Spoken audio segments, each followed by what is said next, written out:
Welcome to Leafman Podcast. I'm your host, Trevor Taylor. I'm the owner of Utah Trico. We have, I'm the owner of Utah Trico, and we're here to teach you guys how to be better men, or something like that. Whatever you want to do. Yeah. Anyways, This is my co-host. Brooks McQuarter. We're here to teach you how to be better men. We are here doing something. We're here doing something for you. All right, I still got a bunch of questions, so we're chilling, man. Cool, yeah, sounds good.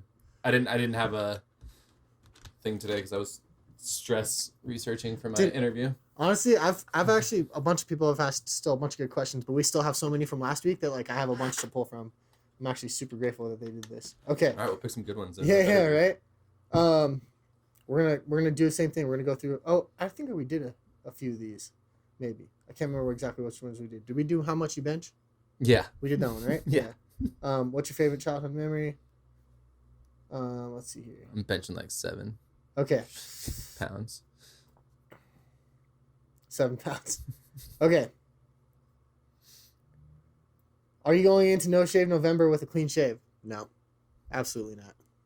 Listen. It'd take a lot for me to do a clean shave these days.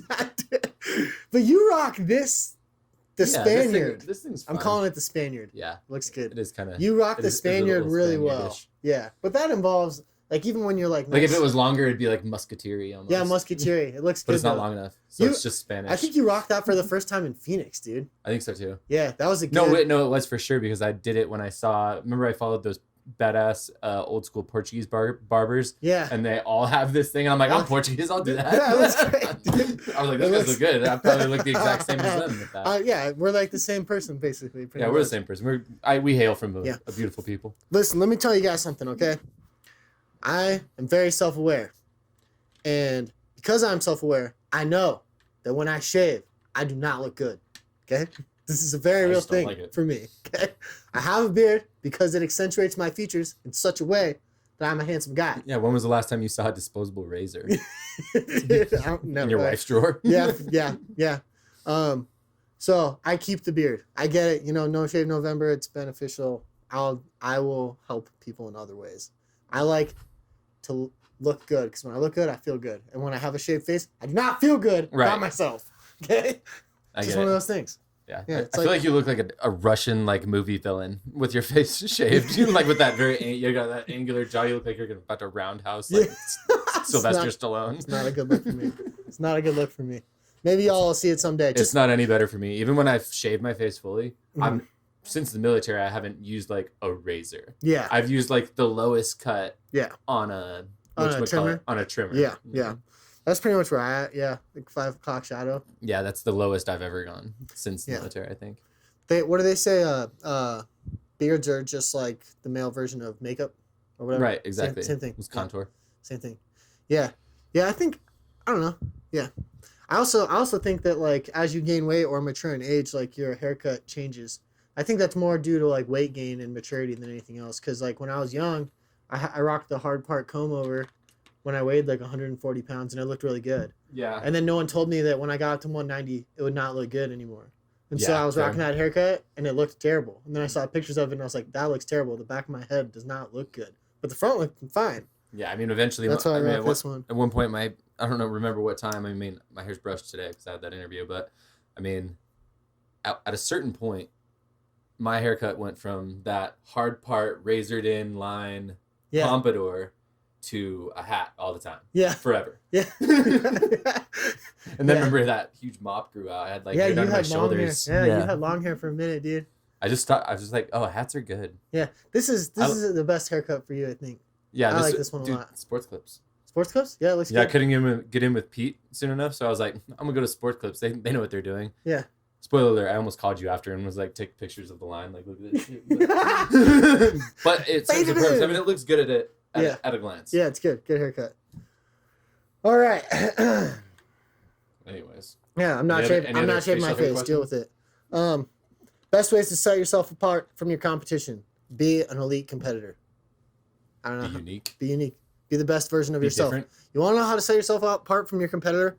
The answer isn't even like some guys thrive off of this like hustle mentality. Like I work more hours in the day. I don't really care how many hours you work, or like I don't sleep at all. I also don't care how many hours you sleep, dude. What matters is your production.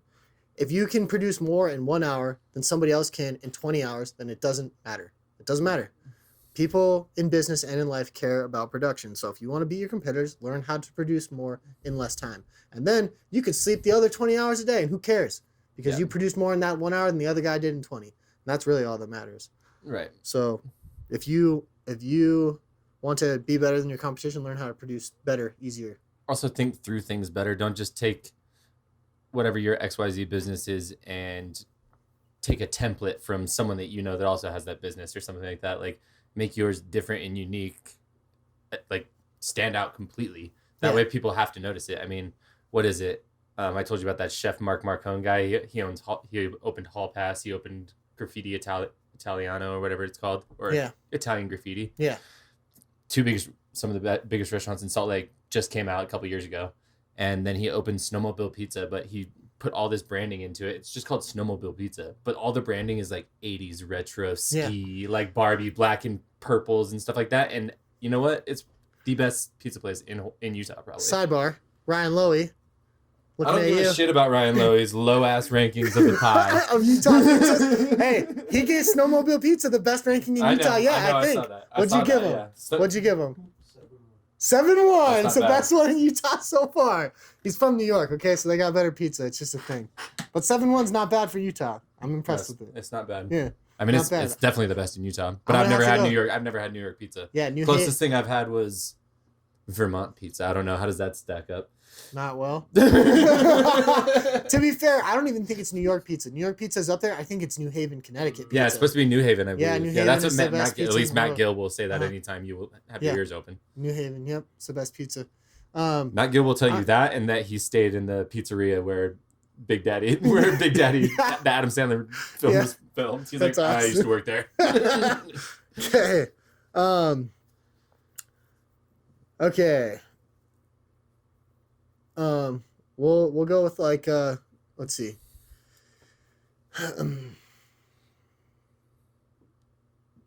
One piece of marriage advice. Did we do that last week? I don't think so. Probably not. Go for it. One piece of marriage advice. One piece of marriage advice. Dang, dude. I don't know, because I feel like the advice goes differently from person to person, like from couple to couple. You know what I mean? I mean, my advice for one couple might not be the same for another couple. My advice that I think comes to my mind is like obviously the whole cliche of like, don't just be married to each other, be best friends and whatever, yada yada. Yeah. But for me, that means something different. I make fun of her so much, like it's crazy. Yeah, you and Sarah are ruthless to each other. Yeah, she's ruthless to me too. Yeah, I love it. It's absolutely ridiculous, and other people will be like, "What are you guys doing?" Yeah, you're roasting each other. It honestly keeps our relationship amazing. Yeah, like it's just a big funny part of it because it keeps us laughing. Yeah, like I'll literally like pull like I'll go grab like fruit snacks out of the fridge or something, or out of the pantry, and I'll be walking by and she'll just slap them out of my hand. I'm like, thank you for that. Yeah, it's different for every couple, you know. Obviously, every couple has different strengths and different weaknesses. I guess the most general one that I can say is,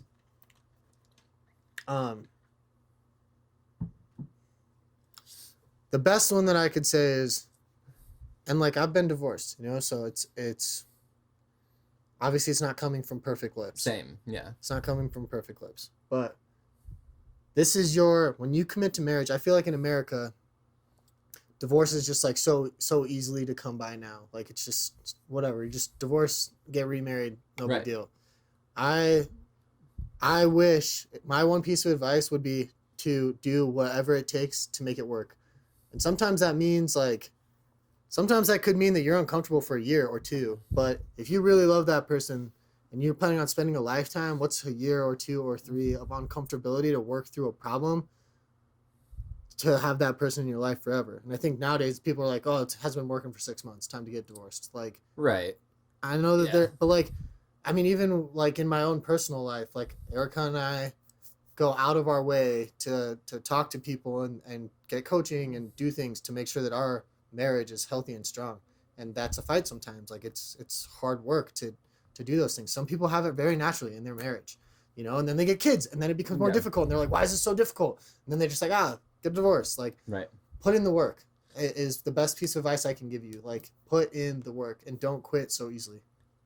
I definitely agree with you. I'm probably further away from you on the spectrum than that. But just because, and maybe it's not, I don't think that people should give up so quick. You know what I mean? Like 6 months and this, oh, it's not working, or this long and it's not working, and they don't even try to get through a rough patch. That's not what I'm saying. Yeah. But I also think there's something to be said about, I don't think there should be a huge stigma ever on divorce. Like, I think that has been detrimental to a million people in the past. Yeah. People being looked down upon for getting divorced for something that's not working. Mm-hmm. I think that you should definitely try at it. And if it absolutely isn't working, or it becomes unhealthy or toxic or yada, yada, yada, and it's affecting different situations, then you get a divorce. But think about, like, we don't want to stigmatize divorce. And that's like what's the Catholic Church forever. You know what I mean? Yeah. If you stigmatize divorce, then you have all these, for a cliche one, like women, they stay in abusive, horrible marriages where they're getting the shit kicked out of themselves like every night, but they're like, well, I can't get divorced. I can't get divorced. You know what I mean? So it's like it's there's opposite ends of the spectrum. Mm-hmm. Obviously, you don't want to quit immediately and just be like, oh man, we would do nothing but argue right now. I think a good way to, if I may like intervene and help you out, I think a good way to put that would be like, if you can look at your friends and family and still say he's a good guy, then there's still room there for you to work on your marriage. Like, you can work through that. Now, if you had to look at your friends and family and you couldn't say that honestly because you know he's abusive, or like, verbally or physically or whatever. If you don't mean it. If you don't mean it, then it's okay to get a divorce. But if you can, like, if you're fighting and stuff, but you still think that person's good, then there's still room. Like, you can still, there's ways to work through it. Like, people always talk about it, right? But nobody's actually willing to put in the work. Go see the therapist. Spend the money. Work the extra hours so that you can take your wife to go figure out a solution to your problem. If you can't figure it out, then maybe you just don't have the keys or the tools. Talk to somebody who does. Yeah. Like, that's how I feel about it. Instead of just throwing in the towel, we couldn't figure it out. Of course you can't figure it out. That's why it's a problem. Right. So talk to somebody who can. Yeah. And all I was saying was, always make sure don't stay in a horrible thing. If you want to make it work, then make it work and put the work in. Don't just give up at first. But don't take abuse either. But that's not acceptable. But don't live your life in a dangerous situation. Exactly. Yeah. Okay.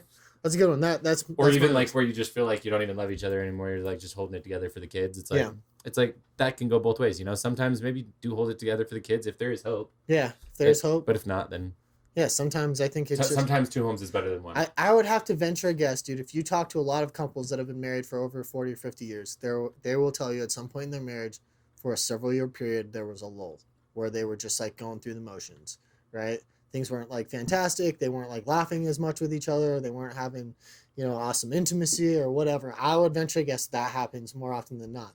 And then, but when you commit to that person, it will find its way back. Like, if you're committed, then there are ways that you can figure out how to bring that back into your marriage. For sure. But we always have to acknowledge that people that have been married for 40 or 50 years were born and raised and grew up in their marriage in a very different world than we do. Very different. Very different. Yeah, I agree. So. All right.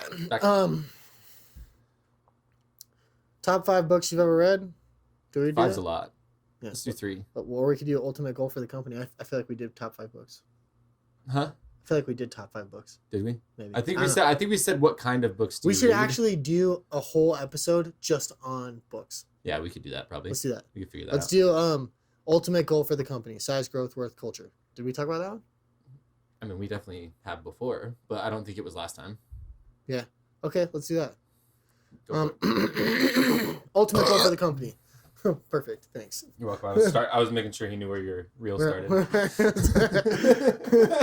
You're welcome. Got you, bro. Stanky. Ultimate goal for the company. It's cranberry. I literally actually was just doing this with Ryan Lowy on the phone the other day. He was like crunching numbers while I was driving around because I can't crunch numbers while I'm driving around. In 10 years, my goal is to be. In 10 years, I want to be a $10 million company. We're already in year 4. So I got 6 years to do that, which is a pretty astronomical task. Right. But especially I want to we're be on 4 and we're at 1. Yeah. I want to be but the fact that we're at 1 is pretty great. Pretty great. I want to be a $10 million company in 10 years, and I want to be across the state of Utah with 4 offices. That's the goal. And right now we're figuring out how to get one as efficiently as possible so that we can mimic it over and over and over again. So we're finding the right equipment. We're figuring out all the other stuff. Once you do that, in my mind, what happens is you see it a lot with big businesses. It's a compounding effect, right? So to get from 1 to 2 is very hard because you have to save all of the money from the first company or first office, save all the money to have enough money to start a second office, and then save all the money from the first and second office to start a third. But then because you're pulling so much from so many pots, it's easy to get the fourth and the fifth and the sixth and the seventh. So it compounds over time, right? But getting from 1 to 2 to 3 to 4 is just a slow, tedious process. I think by year 8, 9, 10, we'll be like rolling and it will be a lot efficient and faster. And I have no intentions of stopping. But that is my 10-year goal, and I have 6 years left to do it. 10-year goal is $10 million across the state of Utah.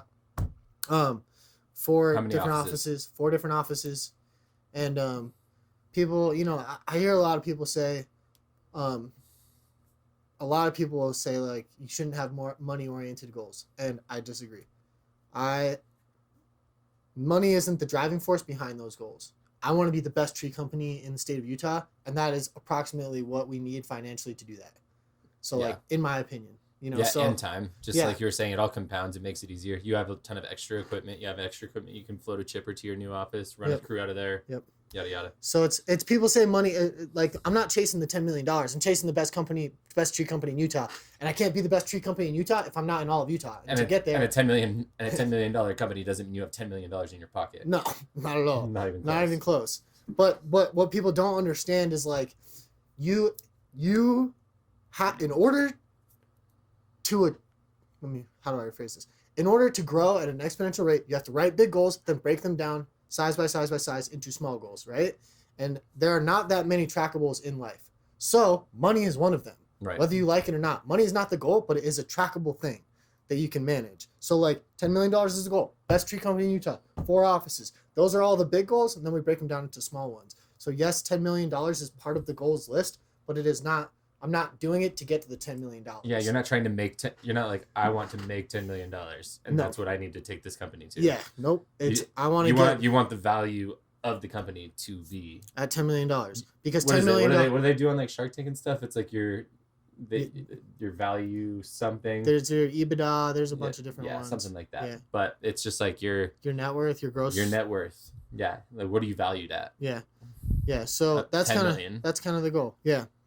With the 20% net. We'll see how that happens. I'm not sure. But that's the goal. And because of those things, because we're the best tree company, we can still do the the charity and break out into selling merchandise and maybe opening, like, another page on the website that is just for tree gear and, like, all these other things. And that's what it represents to me. It's just a part of a dream. The number is just one more goal on the task board. It is not the ultimate goal. It is just one more trackable thing that I can use. Like, how do I get there? Well, I mean, I would say that more so you just acknowledge that in order to have all those things that you want, the company has to be valued at $10 million. Yeah, exactly. It's not, there's no other way to put it. Yeah. That's not the goal isn't $10 million. It's just, that's what you need for the other stuff that you want under the blanket. Correct. Yeah. At the top of the pyramid is that number. Yeah. And, that's 10 years. And I got 6 years left to do it. Beyond that, your guess is as good as mine, dude. Maybe Trico stays that size, and we end up opening, like, a selling tree merch page, and, like, that takes off really well and does nationwide. I do know this. My wife asked me this question, and it's very daunting for her, I think, because she asks me where the finish line is, or where to stop, or, like, how big do I want to get with, like, my social media or, like, my presence, and the answer is, like, I don't know. Well, also the answer is that as you grow, you're not gonna hit. I don't feel like you hit at any certain point. You're like 100K, boom, no more content. Stop. Yeah, Full stop. Full stop. Yeah. No, I do it because I like to do it. It's fun for me, and also, like, I have plans to change my community. In order to do that, I have to have a lot of reach, for one. And I think that people like Andy Frisella and Sean Whalen and Alex Hormozy, some of these guys are, like, really out to change. Gary Vee, like, a lot of them are out to change people's perspective on what is valued as successful. Like, it's not about the money, it's about the happiness. And, like, I need to reach more people in order to get that message across, just like they are. Because I feel like America has just been built around this idea that if you're not drop shipping or doing these other things that make you a lot of money with little to no work, then you have no quality as a man and you're not worth anything. And, like, you're not actually happy, which is just not true. There are guys who make $70,000 a year and are extremely happy doing what they're doing. So I'm just trying to help facilitate more of that, more of the stuff that they're preaching. I also want to preach, as well as my own stuff. So the answer is like, I don't know when to stop. I'm just going to keep going because I feel called to do it. And I enjoy doing it. And if it ever gets to the point where it affects Erica and I's, not our marriage, but like our lifestyle, like if it starts to like people recognize us in the street or it's uncomfortable, then I'll buy a bigger, larger private house. Because guess what? Yeah. I don't hang out with that many people anyways. Yeah. Also, you Like, live on Main Street. yeah, dude. Like, I don't really. You can't even back out of your driveway, let alone. I know. Yeah, we're gonna buy our own property and like live in our own dream house, but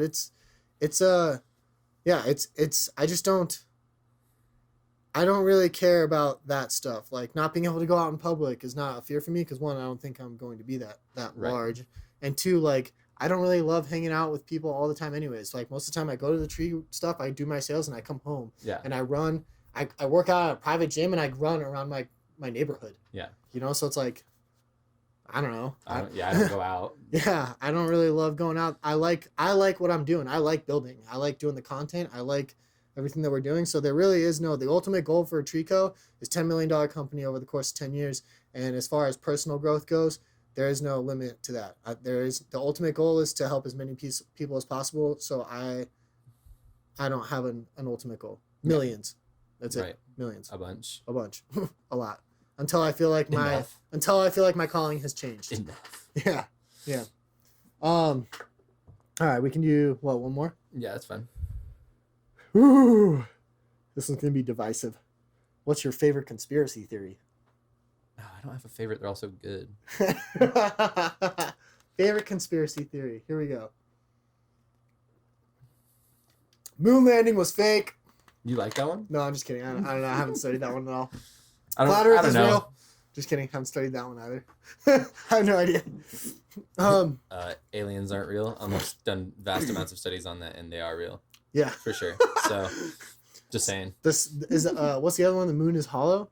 Oh yeah, that's a fun one, dude. Yeah. I'm not even decided on that one though. That one's wild though. The fact that like that the moon is hollow and that it doesn't there's a certain period around I don't know. I'll tell a couple things about it, but it's wild. There's they say that the moon was towed into our orbit, like it was brought here so that it could perfectly balance life on Earth, whatever, because we're essentially a science experiment from greater beings who could possibly be us in the future. What? Well, there's a bunch of proof. There's stuff. That's sick. Dude, there's stuff saying that so in mythology and cave drawings and stuff like that and ancient writings, hieroglyphics and stuff. At a certain point in history, the moon just appeared. It was never there in all of the things, and then it became this huge thing that was so important to Mayans and stuff like that. You know what I mean? Interesting. So it's wild that it kind of just around the world, Migrated? all these different cultures, no moon, no moon, no moon. Moon is the most important thing in the world. Yeah. Moon is awesome. We love moon. And also the scientific parts of it are when the first space mission to the moon, when they left, they had placed geological surveys, things that track reverberation and seismic activity on the moon's surface. Yeah. And so when they took off back to space to go back to the US or back to Earth, obviously, they dislodged one of their one of their things that they have to dislodge, their thruster or whatever it is. They dislodged it and launched it back to the moon's surface from the upper atmosphere, or not really the atmosphere, but launched it back to where the gravitational pull was, and the moon reverberated like a bell for 3 hours. What? That's crazy, dude. There's so many good conspiracies, dude. I get kind of, look, the world is a sick, dark place, dude. And honestly, there's enough info out there from very credible sources that talk about very dark things. There's lots of very dark conspiracies, the American government is corrupt, and the Weinstein. I don't know if that's a conspiracy. Yeah, neither. No. Yeah, the Weinstein's list. There are all these other things. But when I hear a conspiracy theory the Epstein list. Epstein list. Yeah, I said Weinstein, huh? Same thing. Other thing. Yeah. Also a terrible guy. Hey, me too. That's a joke. That's a Me Too joke. That was a Me Too joke. I got it. Sorry, guys. So there's all these conspiracies, dude. But there's also fun ones. That moon one is very interesting to me. Dude, it's wild. Dude, wild. One of the ones, honestly, if you think about it, I don't know the whole conspiracies, but like the pyramids, the Great Wall of China, like these amazing things that were built are like dauntingly impossible if you think about it. Like we Mhm. look at America, we get impatient when a skyscraper in New York City takes more than 1 year to build, and they spent lifetimes, hundreds Yeah. of years building one project. Right. That's great. Can you imagine your whole life watching some project and all your friends go to it and are working on it all day long? Yeah. And that's all everyone does for hundreds For of their years. whole lives. Their whole life. Forever. That's it. Yeah. That's It's crazy. It is crazy for sure. I mean, I can't say either way. I don't know the technology. Yeah. I don't know what they're saying. They're like, oh, they were perfectly cut so that they all fit and there wasn't even space in between them. Yeah. Have you seen the one on Joe Rogan where he was Just fun. talking about how supposedly like one of the theories was that like the sand used to be level with the pyramid top and they carved it out of the sand? Oh yeah. So like they didn't stack blocks, they carved it out. So funny, dude. Have you ever watched that Kunk on Earth? You need to watch that. You need to watch Kunk on Earth. It's like this British comedian chick that's super funny, but she essentially goes around and interviews people that don't know that she's a comedian. Really? And she just asks the craziest things about history. Like like my favorite was one of my favorite things. She's talking to this like Egyptologist about like the alien possibility of like the pyramids, and she just goes, so when they built the pyramids, did they build them top down or like from the bottom up? and this poor guy has no idea. He's just like, I don't know. What? What? That's awesome, dude. Dude, it's so funny. And, like, and she'll be like, we are here in modern day Rome, which, crazily enough, is where ancient Rome was as well. Okay, check this one out, dude. Two things. There's a guy on like TikTok that is on Instagram, and like I don't know, his videos get shared, but he always starts off the video with have you seen him? He's like, but you don't understand. Oh yeah. And then he goes into like some historical thing. Little bit, I think. I think I'm gonna post his link or something, but everyone should watch his videos. They're incredibly informative, small stories. But one of the things he did was he posted like the other day like historical facts that were kind of mind blowing. Dude, check this one out. Jack the Ripper was alive the same time as Nintendo. Really? Yeah. Nintendo was invented in like 1800s, and Jack the Ripper was alive in the 1800s. I know. England just seems much older. Yeah. You know what I mean? We had Nintendos, but they were still like, here's you know, in the pubs, like, yeah. with What's terrible that teeth. famous school in Italy? A school in Italy? Yeah, I think, or What are you thinking? maybe it's an English school, Cambridge or something. Cambridge, Oxford? Oxford. I don't know. One of those. Both of those are very historic. One of those schools was around before the Aztec Empire started. I don't know then. I don't know that one. I gotta look it up. Hold on. I have no clue. We're looking it up. But it is wild. I mean, the Aztecs are wild on their own. You got to read that book about the freaking Portuguese, though. I mean, I know that they're my people technically, but University of Oxford. University of Oxford was around before the Aztecs were a society. Is that not mind blowing? that is mind blowing. Is that mind blowing? That's mind blowing, right? You think, oh yeah, like Oxford, whatever. Yeah. It's still just Nope, they've been around since before the Aztecs. It's whatever, crazy. dude. It's still just old British dumb shit. Nobody cares about those guys. 1776. July 4th, bud. I don't care, dude. What in Okay. England? Who cares? Okay, Dude? we'll close it out with this. The best and only conspiracy that you should care about is that dragons exist. There's no way that Asians and Vikings and Aztecs and all these people had the same idea of a fire-breathing, flying lizard at the same time with no communication with each other. Okay? They are 100% real. I think that they're at the bottom of the ocean, personally. I think they're aliens. You think they're aliens? It's possible. I don't know. But Every culture has a form of aerial beings that came from the air, and they herald them as sacred. So yeah, there's just different versions of them. I think honestly, I think dragons are real. What did they just stop existing? Dude, we still got crocodiles and alligators. What did the superior one that could fly also just happen to go extinct? Yeah, but would it still be a dragon if it can't breathe fire if it lives in the water? Well, who said it can't breathe fire if it lives in the water? Because it's in the water. Water puts it out fire. It can go. It's amphibious and aeronautical, so it can go in the air and in the water. So Not why- anymore. They must have evolved. Now they're just in Maybe- the water. They got fins, Maybe they're bro. just sleeping, dude. They got gills now. Have you seen Reign of Fire with Christian Bale and Matthew have seen McConaughey? that. Yeah, Yes. that's what happened. They're No, just I haven't hibernating, seen it. dude. What's your response to that? Yeah, of course I've seen it. Yeah, they're just hibernating, dude. And eventually, some guy's gonna be helping carve out a subway in New York or Oxford or wherever it was in that movie, and he's gonna open up a dragon's den. Some, And that's the end of the world for us, dude. some Al Qaeda bomb maker just in some Afghani cave somewhere, just fucking boom, and then they find them. Dragons. Yep. And that's how dragons came back. I actually like that story. Yeah. All right. That's all we got for you today. Get out of our face.